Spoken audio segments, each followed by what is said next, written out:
Connaissez-vous l'histoire de la prise de la Bastille, cet événement emblématique qui marque le début de la Révolution française? J'ai demandé à ChatGPT de nous en dire davantage sur cette journée historique. Voici notre conversation. Le 14 juillet 1789, Paris est en ébullition. La France traverse une crise économique et sociale profonde, accentuée par la hausse du prix du pain et une famine qui ravage le pays.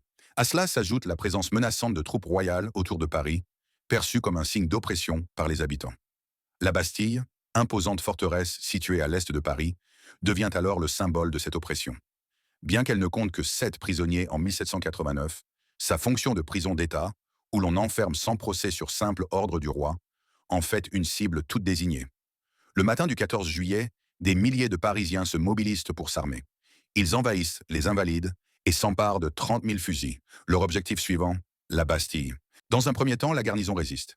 Mais face à la détermination du peuple, les défenseurs capitulent en fin d'après-midi. La prise de la Bastille devient immédiatement un grand symbole de lutte contre l'oppression. Cet événement marque un tournant décisif. Les révolutionnaires sont galvanisés et Louis XVI voit son autorité vaciller.